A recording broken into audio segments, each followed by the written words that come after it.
I have consistently said that we've got to be proactive and preemptive on securing our schools, grammar schools, high schools, universities, because they are enormous soft targets for terrorists, or in this case, for lunatics that want to create havoc and create a catastrophe like this. Joining us now is former New York City Police Commissioner and a national expert in his field, Kerik. Bernie, thank you for joining us. Thank you. Before we get underway, I do want to get your reaction to some fresh news out of Uvalde. A man by the name of Joe Garcia, who was the husband of one of the teachers shot in the school, died today, apparently, of a heart attack. So just adding to this terrible, terrible tragedy, and apparently the deceased couple, now leaves behind 4 children. Just unspeakable what's going on there. Yeah, you know what? Honestly, things like that happen. It's unfortunate. This is a time for grieving. This is a time when people come, especially in the first 24 hours. There's denial. There's, you go through an enormous amount of emotions, and the reality that your loved one is gone and not coming back. It can be overwhelming, and I've seen these happen. These types of things happen over the years, and it's terrible. And now to some of the more hard news coming out of the massacre site. You've seen the time frame there, where there was up to an hour between the time he shot his grandmother and he was taken down himself. There are these reports that officers needed a key to enter the room where he committed the carnage, that he was able to walk into the building. Your reaction to that?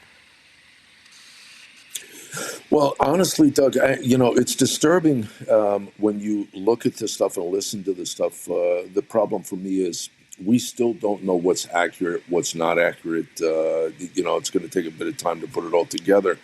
The overall idea of what happened for me is disturbing, because since 2001, in the aftermath of 9/11, I have consistently said that we've got to be proactive and preemptive on securing our schools, grammar schools, high schools, universities, because they are enormous soft targets for terrorists, or in this case, for lunatics that want to create havoc and create a catastrophe like this.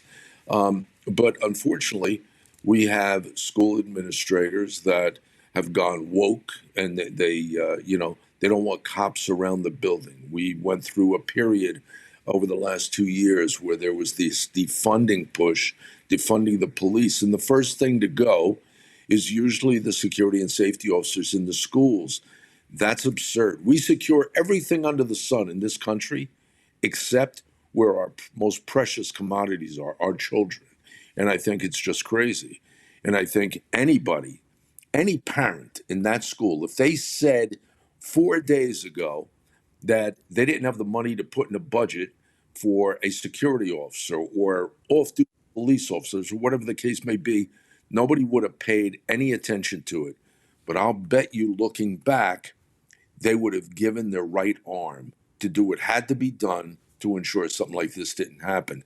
I think we have to stop being reactive and start being more proactive and preemptive, and come to the realization that these things can happen if we allow them to happen. Right.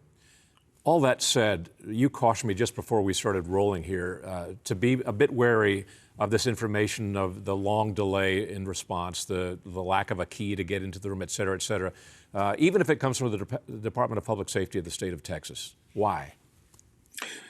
You know what happens, Doug? Right now they're going to interview witness upon witness. And I'll just give you an outside example. If you have a bank robbery and you have 20 witnesses in that bank that witnessed that robbery, you're going to get 20 different descriptions of exactly what happened.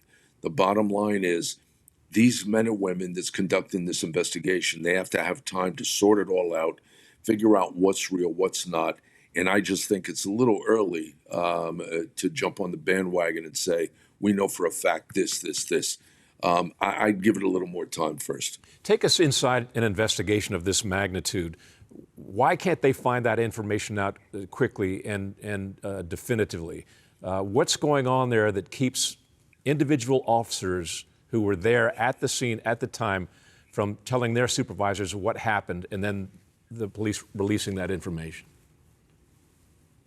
Well, I think there's a couple things. The best scenario you could have is if they have video on the outside and the inside of that school. That's the most telling. They're going to be looking at that first. Then they're going to interview witnesses. They're going to get reports from the on-duty staff that was responding. According to what I've heard so far, some of the witnesses say that this target, the subject, the suspect, was in the building for almost an hour, and they were calling for the police to do something. They were telling somebody to do something then. And I'll tell you, if that's true, if that turns out to be true, that's pretty disturbing. You know, we've seen this kind of stuff happen before in other parts of the United States where security and safety officers didn't respond. We've seen them where they have. You know, I'm going to be, as the parents, as the community leaders, I'd be pretty upset to find out that this kid was walking around in that school for 45 minutes to an hour, and they had an opportunity to take him out then before this stuff started, and nobody did it. Right. You know, I've seen that video too, where you see the officers fending off any number of parents who are absolutely desperate, wailing, screaming, give me your bulletproof vest, I'll go in the school. It's out there. We've seen that video, but there's an alternative explanation to it, and it is that there are already officers inside the school taking care of the business that needs to be attended to, and they're simply wanting the parents not to intrude upon what's going on there at the risk of their own lives or destroying a crime scene investigation or even seeing their own loved ones lying in a pool of blood on the floor. Yeah, you know what, and that's what you just explained is the perfect reason why we have to wait. At this point, we've got to wait until the investigation is further concluded, because at the end of the day, we don't have any real information. Who was already in the school? Did they have a quick reaction force? Did they have SWAT team members that got inside? Did they have off-duty or plainclothesmen inside the school that nobody knew about? This is all stuff that will come out in the investigation, but I still think it's a little too early to tell. You know, all these talks of preparation and security teams, et cetera, tends to fall down over time as schools experience normalcy, which, 99.9% of the 67,000 schools in the United States will experience. They'll never experience something like this. And so the guard goes down over time. The news coverage will diminish over time or go to other stories, as it necessarily must do. How do you guard against that kind of diminishment of attention and security? You know what, Doug? It's up to the leadership of the communities. That's the bottom line. You know, if you recall, in the aftermath of September 11th, everybody was all over securing this country. Over the last 20, 21 years, everything we thought of then, or we thought about doing, reactively, was done. Then it was diminished. It was diminished more. And now, people have forgotten what happened on that day. The bottom line is we've got to be proactive and preemptive, and it's up to the leadership in the communities. Don't put your guard down. Don't get complacent. We've got to do what has to be done to secure these facilities, because it could be you. And I think at some point, somebody's going to realize that and do something about it.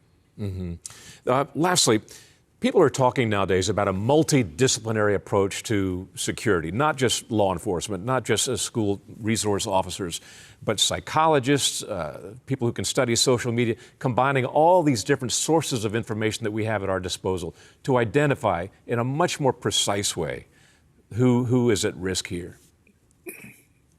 What do you think? You know what, Doug? In my eyes, I'm not saying I laugh at it. We already have that. We have that.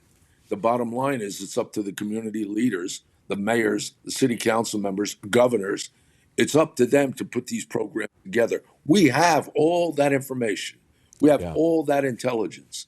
We have that stuff. Well, do your job and put it all together. So well said. Bernie, Kerik, we really appreciate your time. Thanks for taking some time for us.